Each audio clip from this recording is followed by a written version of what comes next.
ரவி உற்சாகமாக எழுந்தான். இன்று அவனுடைய பிறந்த நாள். அவன் வருடம் முழுவதும் காத்திருந்த நாள். அவன் விரைவாக தயாராகி கீழே ஓடினான். பலூன்கள், அழைப்புகள் மற்றும் பெற்றோரிடமிருந்து ஒரு பெரிய புன்னகையை எதிர்பார்த்தான். ஆனால் அவனுக்கு ஆச்சரியமாக வீடு அமைதியாக இருந்தது. சமையலறையில் அவரது அம்மா அமைதியாக சமைத்துக் கொண்டிருந்தாள். அவரது அப்பா மேலே பார்க்காமல் செய்தித்தாளை படித்துக் கொண்டிருந்தார். ரவி சிரித்துக் கொண்டே அவர்களுக்கு மகிழ்ச்சியுடன் வாழ்த்து தெரிவித்தான். ஆனால் அவர்கள் பதிலளிக்கவில்லை. அவன் அங்கு கூட இல்லாதது போல் நடந்து கொண்டான். குழப்பமடைந்த அவன் ஒருவேளை அவர்கள் ஒரு ஆச்சரியத்தை திட்டமிடுகிறார்கள் என்று நினைத்தான்.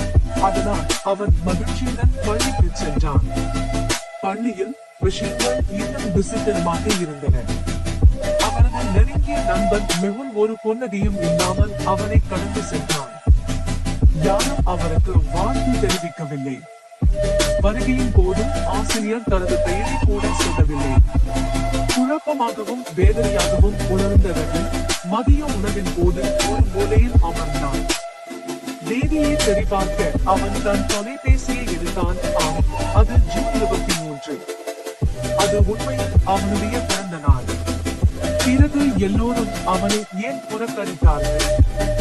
மதிய உணவுக்கு பிறகு கைகளை கழுவும் போது ரவி ஏதோ பயங்கரமான ஒன்றை கவனித்தான். கண்ணாடியில் அவன் பிரதிபலிப்பு ஒரு வினாடி தாமதமாக நகர்ந்தது. அவன் கையை அசைத்தான். பிரதிபலிப்பு மெதுவாக பின்னோக்கி அசைந்தது. பின்னர் விசித்திரமாக சிரித்தது. ஆனால் ரவி சிரிக்கவில்லை.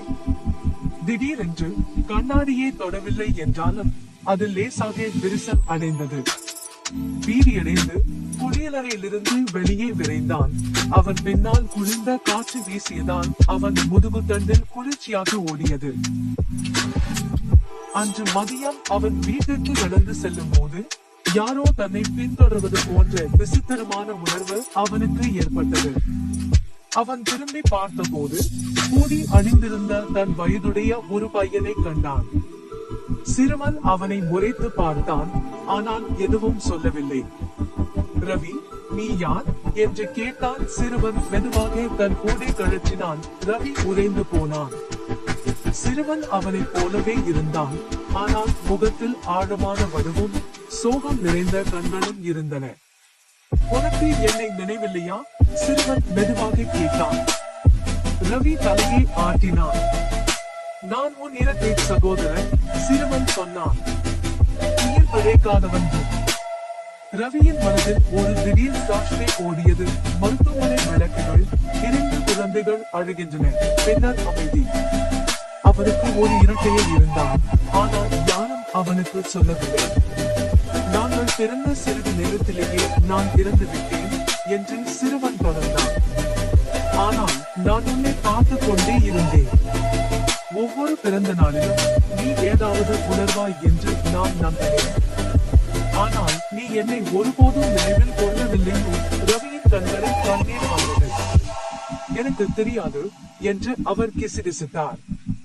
மன்னிக்கவும், நான் உன்னுடன் கொண்டாடி இருப்பேன். சிறுவன் ஒரு சிறிய புன்னகையை அளித்தான்.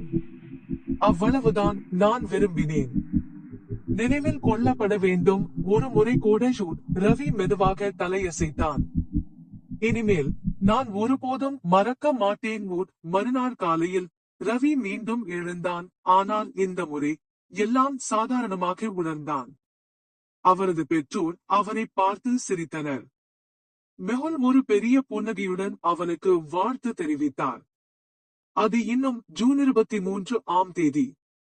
அன்று இரவு ரவி தனது பிறந்தநாள் கேக்கில் 2 மெழுகுவர்த்திகளை வைத்தார். ஒன்று தனக்காகவும், ஒன்று அவர் எப்போதும் நினைவில் வைத்திருக்கும் சகோதரனுக்காகவும்.